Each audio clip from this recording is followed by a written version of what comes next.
The Alex Bregman free agency saga is finally over. Could his decision to sign with the Red Sox last night impact the Mariners? Let's talk about it. Colby, hit it.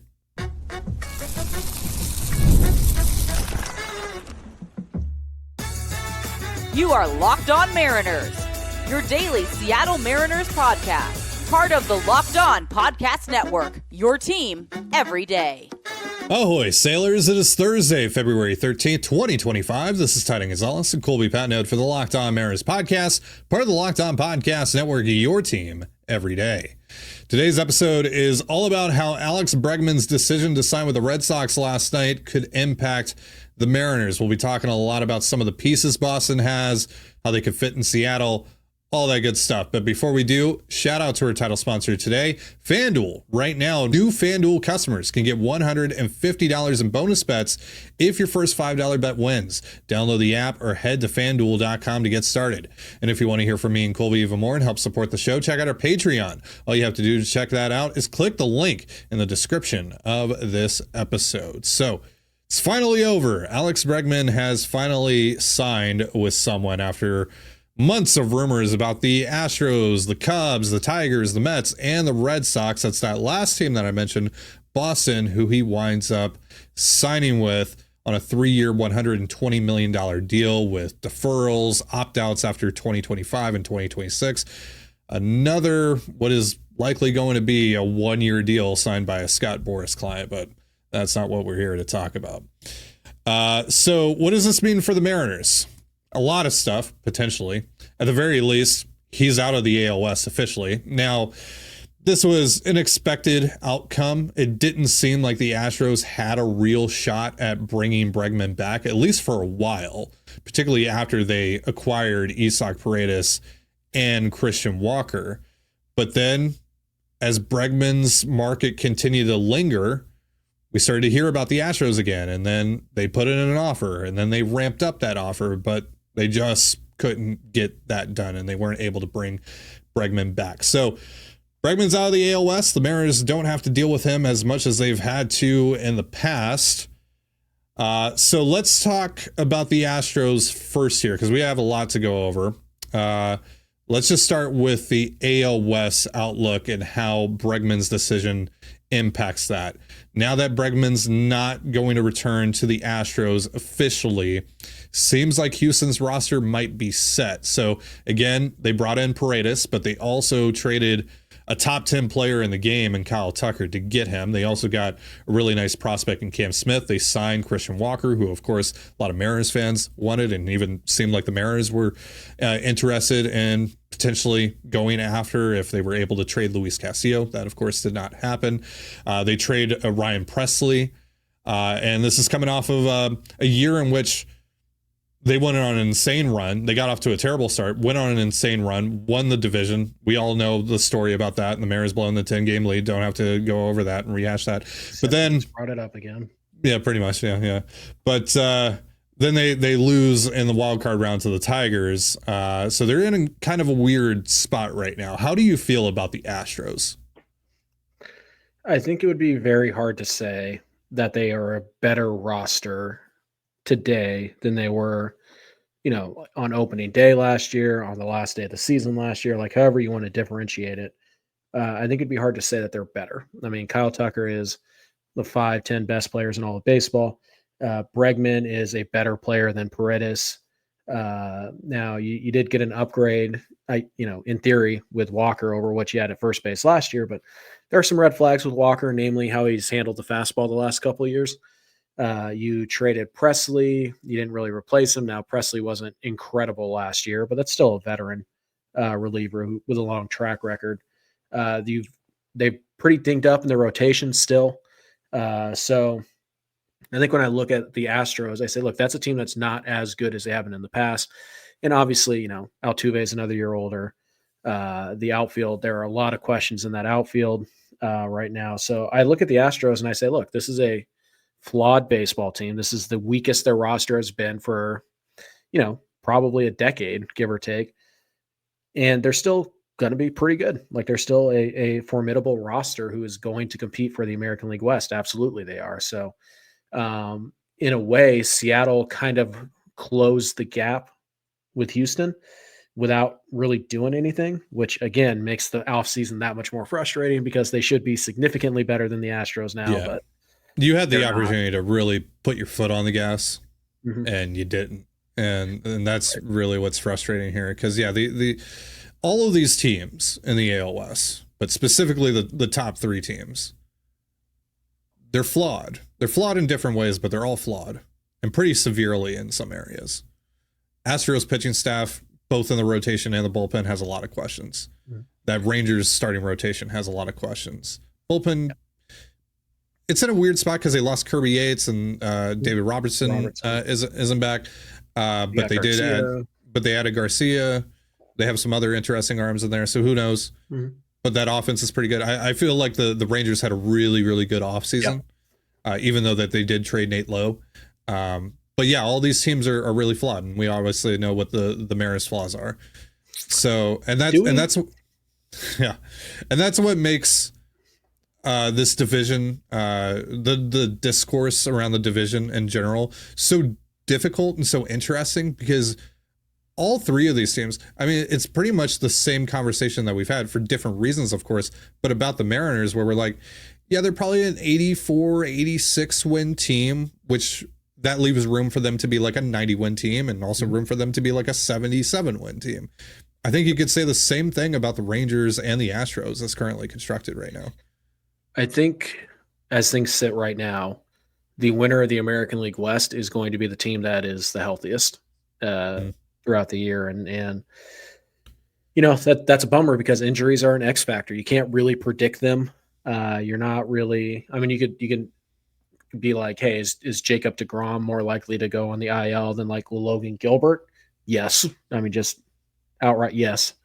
But you never know, right? And like for all we know, you know, God forbid Cal Raleigh has to miss 3 months and all of a sudden you're screwed, you know, and maybe it's Corey Seager or maybe it's Yordan Alvarez, right? Like these teams are really bunched up together, and even the projection systems, which are not my cup of tea, but the projection systems all have these three teams all within 3 or 4 games of each other. And when you consider the margin of error, that's a tie. Like that is a statistical tie at the top of this division. So yeah, there's going to be a lot of really small things that come into play here. Playing well in your division is going to be incredibly important. Seattle handled Texas last year.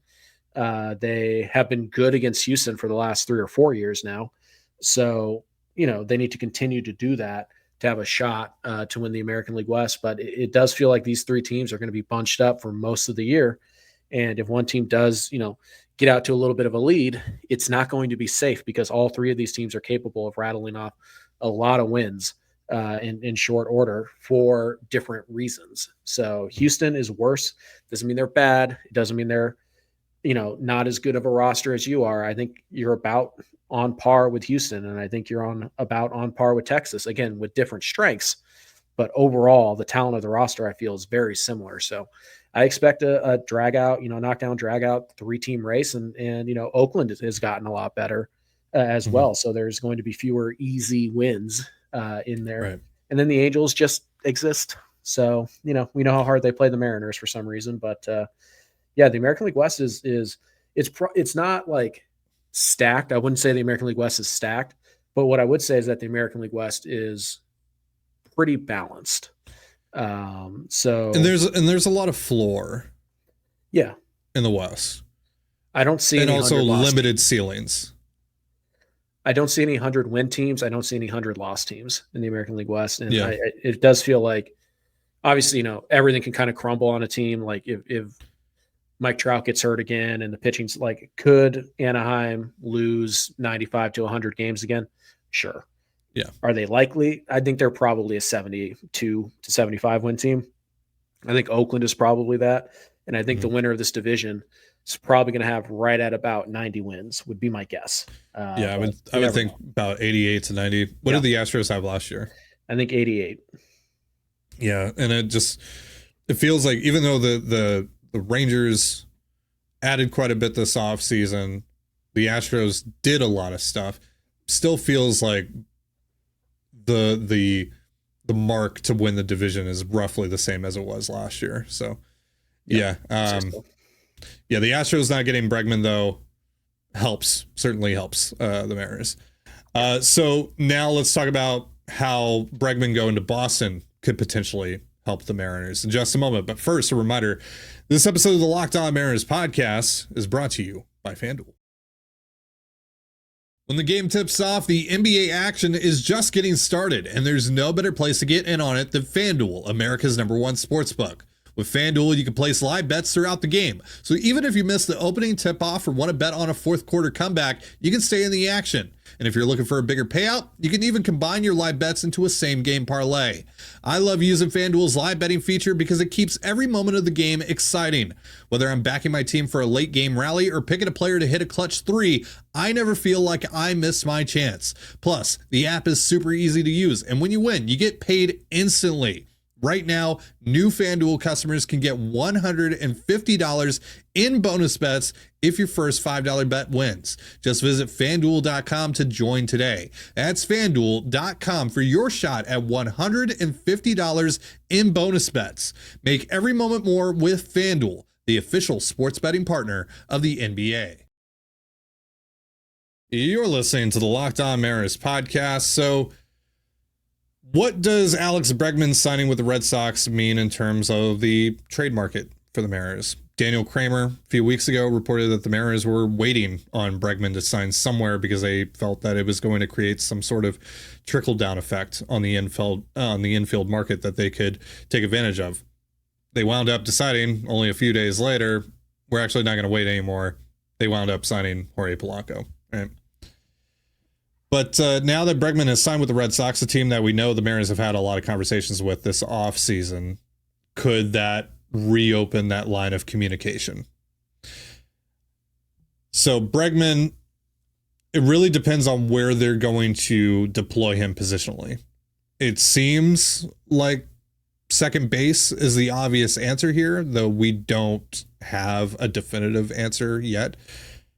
If he does play at second base, this is a far less interesting conversation that we're going to have. And we will have that conversation.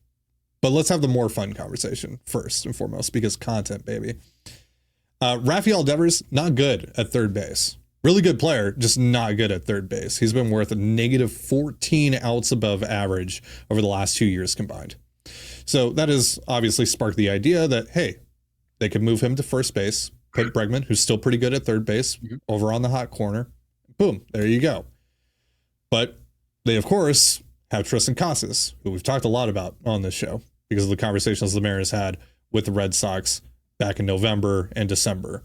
Adam Jude and Ryan Divish reported that the Red Sox made 2 separate attempts to try and send Casas to the Pacific Northwest this offseason. One for Bryce Miller and Brian Wu. Obviously, the Mariners said no to that. And again, later on for Castillo, but they also would have required the Mariners to take on Masataka Yoshida's $55.8 million that he's owed over the next 3 years. Mariners obviously balked at that. So you would think on the surface, all right, well, if Devers goes over to first and Bregman's at third, then they would just slide Casas into a DH role. But that's where our $55.8 million man comes into play here, Yoshida. Because Yoshida played in the outfield as a rookie in 2023. He was worth negative 8 outs above average. And as a result, last year, he played 1 game in the field. 1. So you have a lefty, just like Casas, who has to DH and also exclusively has to DH against right-handed pitchers and is making all this money. So they kind of have to play him. They kind of have to carry him on their roster. So Casas, kind of a weird fit if Devers is over at first. Mm-hmm. So at this point, though, I can't imagine the Red Sox have any interest in Luis Castillo. They pivoted from Castillo and signed Walker Buehler to a 1-year, $21 million deal. They traded for Garrett Crochet. They have Tanner Houck. They have Cutter Crawford. They have Brian Bayo. They have Lucas Giolito, Cooper Criswell, Richard Fitz, so on and so forth. They have a lot of starting pitchers and starting pitching depth within their organization. So could you get Casas for prospect? Casas for something else on your major league roster? Does that even make sense for the Mariners? And obviously, we should also mention here that there's been conflicting reports about how much the Mariners even like Casas to begin with. Adam Jude, most recently on the Marine Layer podcast with our good friends TJ and Lyle, said the Mariners kind of determined that Casas wasn't a great fit for the ballpark. But then we've also heard reports that are like, no, they like Casas fine. They just don't value him as much as Boston. So who knows? But yeah, how do you feel about Casas? Again, it's probably not likely considering that Bregman could just go over to second, which Scott Boras has said he would be willing to do coming off of elbow surgery. He had like a bone chip removed from his elbow this offseason or something like that. So, but if Casas were to be made more available because of the signing, do you think the Mariners could make that happen? Would they want to make that happen? Yeah, it'd still be tough for that to happen. Mostly because I think the Red Sox would probably just bench Yoshida. And you don't want to bench an $18 million a year player, but the Red Sox just shelled out $40 million for Bregman. So it's nice to see them act like a big market team again, by the way, just for the health of baseball in general. So yeah, it would be a pretty tight fit. If Bregman is going to play third and Devers is going to play first, then yeah, there would be a little bit of a squeeze there, but it sounds like they're not going to do that. It sounds like right now the idea is Bregman's going to play second, and then Casas could play first and everything's still fine. But on the off chance they don't want to do that, or they change their mind, I do think that the Red Sox are very much willing to trade Triston Casas. This doesn't feel to me like Casas was out there because like, oh, it's all we had to shop. Like, no, it does feel to me like there is some kind of disconnect between Casas and the Red Sox, and that he was in fact shopped, not listened on. He was shopped this winter and they couldn't find a deal. And to me, that's an important distinction, is that they were trying to trade Triston Casas to help their big club, not, well, we're willing to listen on Casas. I think that distinction is important. So if it does come down to it, yeah, I do think that they would try to move Casas because I think he can get more, obviously, than somebody like Yoshida, which is obvious that, that they would. So yeah, I think there's a small possibility that the Casas thing can kind of reignite here. Mm-hmm. But I also look at it and I say, like, for what? Like the Red Sox probably not going to trade for the starter. Like you said, obviously the Mariners aren't going to trade them any of the four young guys. Nope. Castillo for Casas seems like a non-starter for Boston right now, unless they want to add more payroll. I don't know. Maybe it's like, hey, we'll give you Giolito and Casas for Castillo, and maybe that's a way, because Giolito's contract's only for 1 year at this point. So maybe that's an avenue they could go, but it does. Could you work out something with the Marlins, who again still need to add payroll, where the Marlins take on Yoshida? Possibly, but the Marlins don't seem all that interested in qualifying for revenue sharing because they've done. I think they just made their first free agent signing. They signed Cal Quantrill, I think. It's like the Marlins don't seem to care about that, but maybe that's an avenue you could go down. But I do think that if you told me that the Mariners were acquiring Casas during the Cactus League, right? Mm-hmm.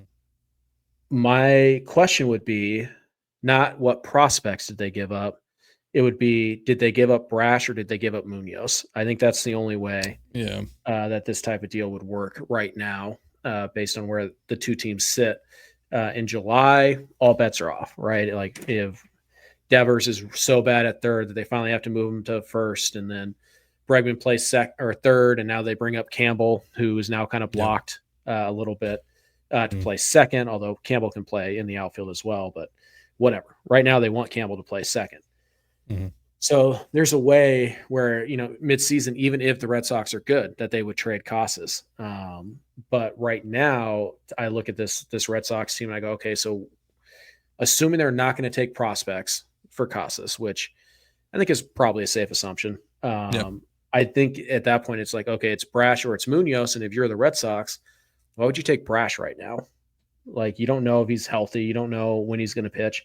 So it's probably Munoz for Brash and Munoz for Casas. Yes. And, like, could would you rather have an everyday bat than an elite closer? Yes. Yeah. In a vacuum. Yes. And if I had more time, yes, but I don't. There's 6 weeks to go until opening day. Right. And now I just traded my all-star closer. Right.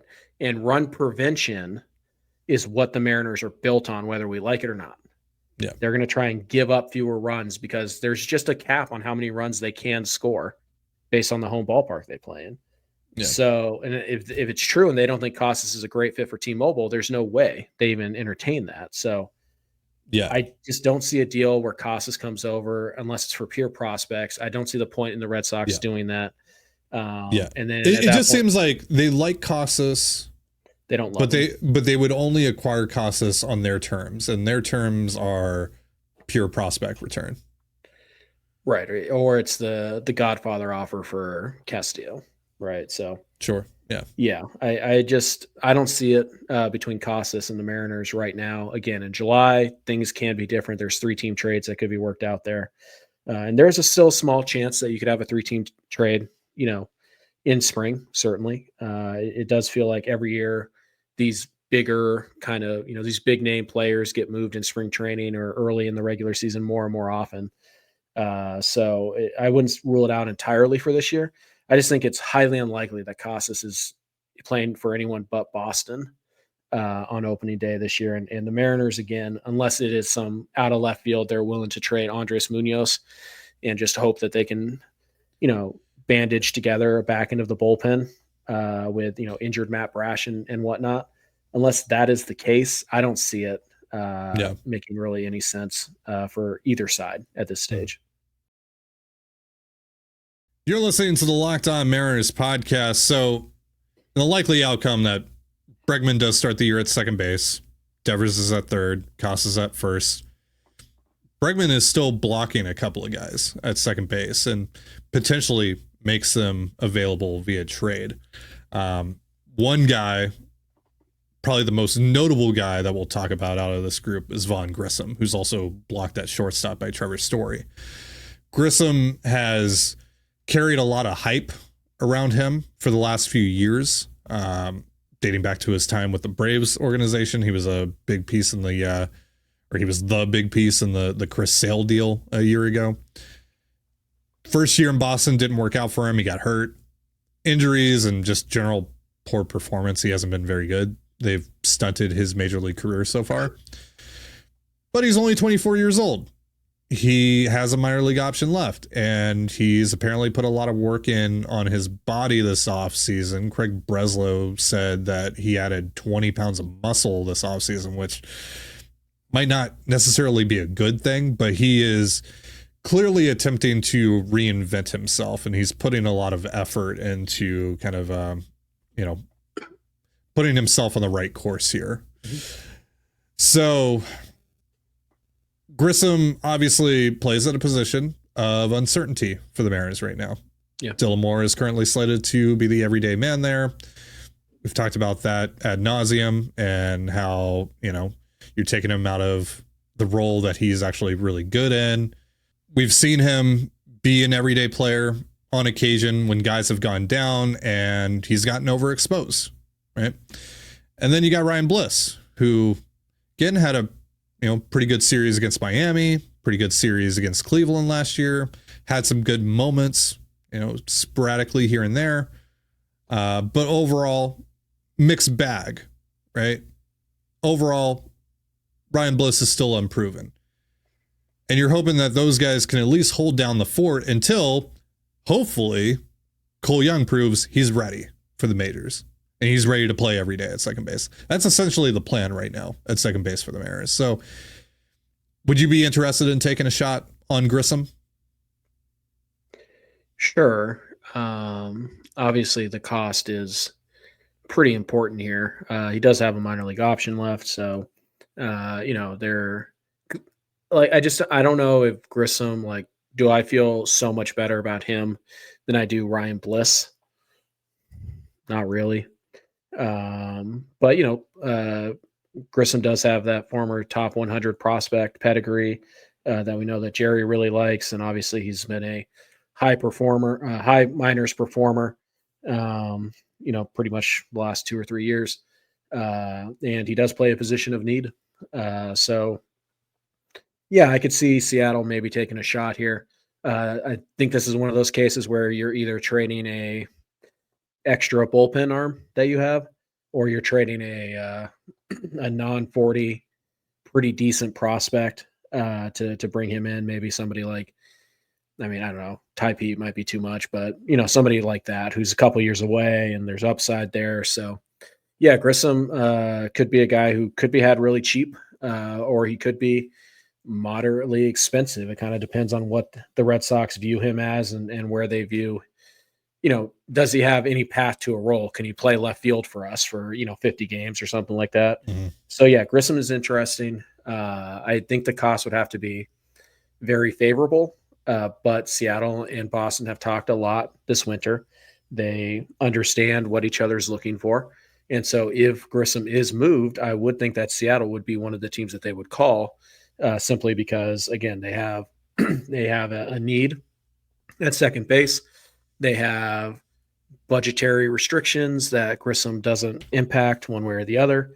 And they probably have some excess bullpen arms that the Red Sox might have interest in, both, veterans and maybe even prospects like, I don't know, Hunter Cranton or Brock Moore or, maybe even Troy Taylor, that kind of challenge type of trade. So, yeah, I think Grissom is interesting.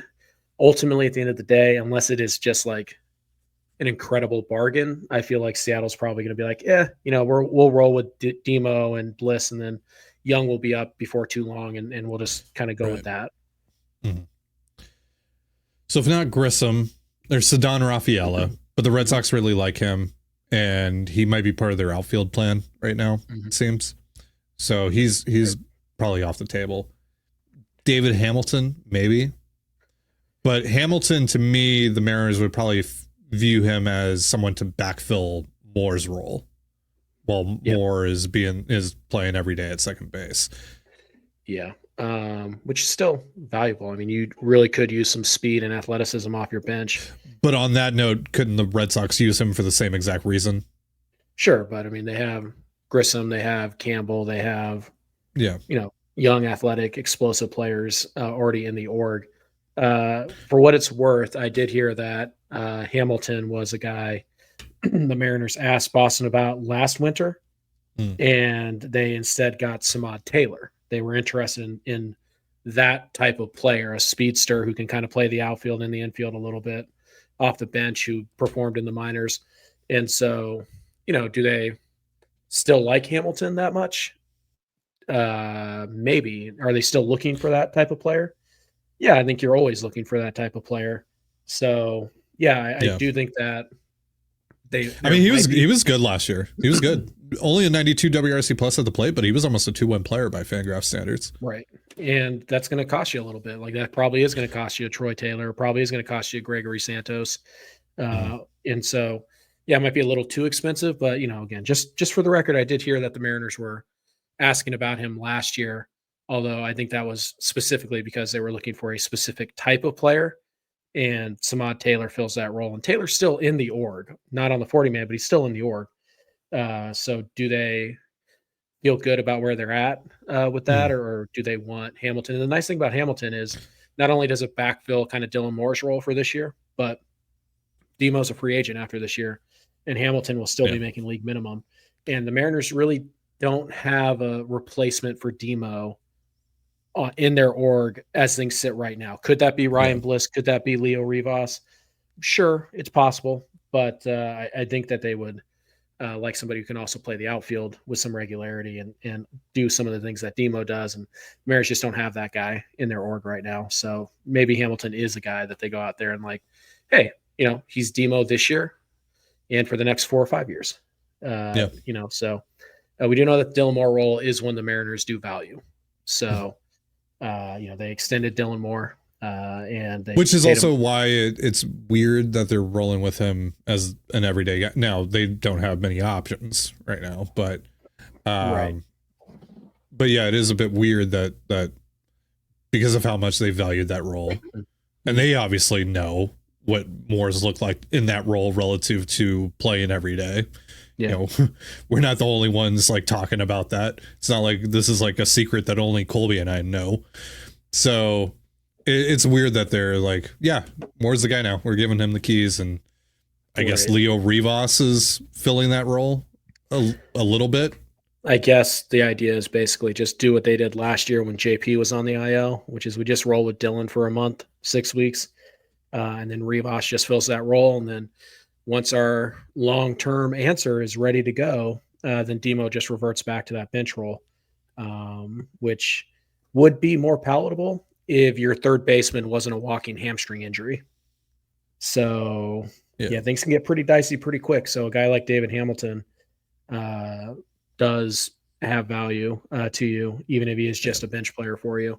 And it's also why a guy like Vaughn Grissom, who probably can play third base, does have a minor league option yet left, and you don't have like that type of player in your org right now.